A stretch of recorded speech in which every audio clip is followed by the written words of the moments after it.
আপনাদের সামনে আমাদের সেক্রেটারি জেনারেল বাংলাদেশ শ্রমিক কল্যাণ ফেডারেশনের তিনি কথা বলেছেন এবং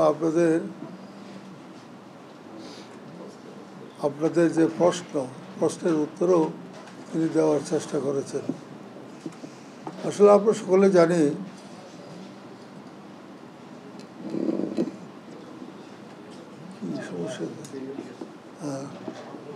আমরা সকলে জানি যে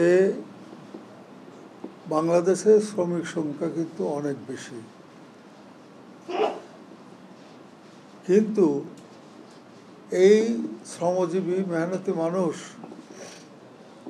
এদেরকে বাদ দিয়ে শুধু বাংলাদেশ নয়, কোনো দেশকে সত্যিকার অর্থে সামনের দিকে নেওয়া যায় না। এই শ্রমজীবী মানুষরা যদি পিছু হটে যায় তাহলে দেশের উন্নয়ন স্তব্ধ হয়ে যাবে। দেশকে অগ্রগতির দিকে নিয়ে যাওয়া, দেশের সমস্যাগুলো সমাধান করার ক্ষেত্রে শ্রমজীবী মেহনতি মানুষরাই ভূমিকা পালন করে। কিন্তু দুঃখের বিষয় হচ্ছে এটা, যারা উন্নয়নের কারিগর সেই শ্রমিক মেহনতি মানুষদের দাবি দেওয়া আদায় করার জন্যে চেষ্টা করেও তারা সফল হয় না, আমরা এটা জানি। এই জন্য শ্রমিকরা সবসময় আন্দোলনে আছে, সামনেও এই আন্দোলনে থাকবে। এই আন্দোলনের সফলতার জন্যে নিয়ামক শক্তি হচ্ছে সাংবাদিক বন্ধুগণ। কোথাও একটা শ্রমজীবী মানুষ মিছিল করেছে, মানববন্ধন করেছে, অথবা হরতাল করেছে, অথবা তারা দাবি আদায় না হওয়া পর্যন্ত ঘরে ফিরে যাব না এরকম বলে রাস্তায় বসে পড়েছে। এই শ্রমিকদের আন্দোলন এটা একেবারে নিস্তেজ হয়ে যাবে, এটার কোনো ভ্যালু থাকবে না যদি সাংবাদিক বন্ধুরা এগিয়ে এসে পত্রিকায় নিউজ করা অথবা টেলিভিশনে নিউজ করা, এই নিউজ যদি সাংবাদিকরা না করে তাহলে শ্রমিকরা রক্ত দিলেও সব সময় দাবি আদায় হয় না। কিন্তু অনেক ক্ষেত্রে দেখা যায় যে সামান্য কিছু আন্দোলন সংগ্রাম করার পরেও দাবি আদায় হয়ে যায়, তাও সাংবাদিকদের কারণে। সাংবাদিকরা যদি তো আমরা আজকে মূলত সাংবাদিক ভাইদেরকে একত্রিত করেছি এই সমস্ত কথাগুলো বলার জন্য। 1 মে আন্তর্জাতিক শ্রমিক দিবস। আমরা সকলে জানি এটা 1886 সালে এই যে আমেরিকার শিকাগো শহরে শ্রমিকরা আন্দোলন করেছে। এই শ্রমিকদেরকে গুলি করে অনেক শ্রমিককে হত্যা করেছে। এগুলো সব আমরা জানি। এই জন্যে আন্তর্জাতিকভাবে 1 মেকে শ্রমিক দিবস হিসাবে পালন করছে। শ্রমিকরা তাদের দাবি দেওয়া আদায়ের জন্যে বিভিন্ন কর্মসূচি পালন করে। আমরাও ইনশাল্লাহ বাংলাদেশ শ্রমিক কল্যাণ ফেডারেশনের যতগুলো শাখা আছে, সকল শাখাগুলো 1 মে অত্যন্ত উৎসবের সাথে পালন করবে। এখন থেকে প্রিপারেশন নিচ্ছে। আমরা ঢাকাতে একটা শ্রমিক সমাবেশ করব, বড় ধরনের শ্রমিক সমাবেশ করব। এই শ্রমিক সমাবেশ যদি আপনারা পত্রপত্রিকায় না দেন, এগুলো কোনো ফায়দা তো হবে না।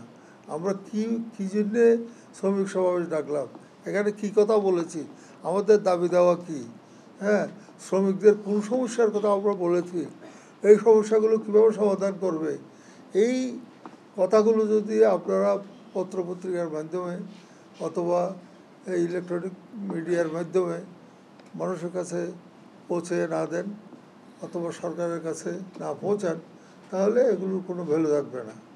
এই জন্যে আজকে আপনাদেরকে কষ্ট দিয়েছি। হ্যাঁ, আপনারা খুব উৎসাহের সাথে এসেছেন, আমরা এর জন্যে আপনাদেরকে অনেক অনেক ধন্যবাদ জানাচ্ছি শ্রমিক কল্যাণ ফেডারেশনের পক্ষ থেকে। আশা করি আপনারা এই কাজটা করবেন।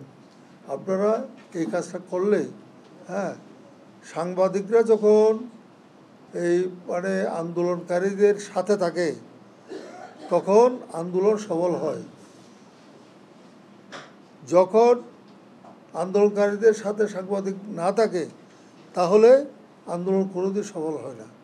এই জন্যে আমরা চাচ্ছি 1 মেকে কেন্দ্র করে আমরা যে সমস্ত কর্মসূচিগুলো ঢাকাতে নিয়েছি, সারা বাংলাদেশে নিয়েছি, এগুলো বাস্তবায়নের ক্ষেত্রে আপনারা একটু মেহরবানি করে জাতির কাছে পৌঁছে দেওয়ার জন্য ভূমিকা রাখবেন। হ্যাঁ, আপনারা যদি সত্যিকার অর্থে ভূমিকা রাখেন তাহলে এটার সওয়াব আপনারা পাবেন। এই যে আমরা বলি যে শুধু নাম পাওয়ার জন্য, সুনাম পাওয়ার জন্যে, ধন্যবাদ পাওয়ার জন্যে কোনো কাজ করা ঠিক না, বরং এই যে শ্রমিকদের যে অধিকার, এটা পাওয়ার জন্য যখন আপনারাও কথা বলবেন তখন এইটার স্বভাব পুরাটাই আপনারা পাবেন। সাংবাদিক কিন্তু খুবই গুরুত্বপূর্ণ। আশা করি আপনারা এই কাজগুলো করবেন। তো আর শ্রমিক কল্যাণ ফেডারেশন একটা, আমরা তো কাজ করে যাচ্ছি প্রত্যেকটা বিষয়ে যেখানে শ্রমিকরা কষ্ট পায়, যেখানে শ্রমিকরা কষ্ট পাচ্ছে, আমরা সেই সমস্ত কষ্টের কথা জনগণের কাছে তুলে ধরার চেষ্টা করি এবং 12 মাস এই শ্রমিকদেরকে আন্দোলন করে নিজেদের অধিকার আদায়ের জন্যে আমরা উৎসাহিত করি কাজ করার জন্য। কারণ শ্রমিকরা যদি আন্দোলন না করে কেউ এটা মানবে না।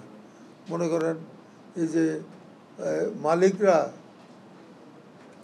একটা ইন্ডাস্ট্রি দিয়েছে, সেই ইন্ডাস্ট্রিতে শ্রমিকরা গিয়ে কাজ করে, তারা যদি দাবি জানায় যে আমাদের 8 ঘন্টা করেন, আমাদেরকে কিছু দেবেন, কিন্তু এগুলো না শুনলে কোনো সমস্যা তো সমাধান হবে না।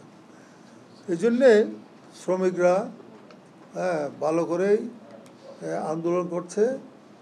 এই আন্দোলনে সহায়ক কিন্তু আপনারা একটু মেহরবানি করে জাতির সামনে এগুলো তুলে ধরার চেষ্টা করবেন। তো আলহামদুলিল্লাহ অনেকক্ষণ আলোচনা হয়েছে।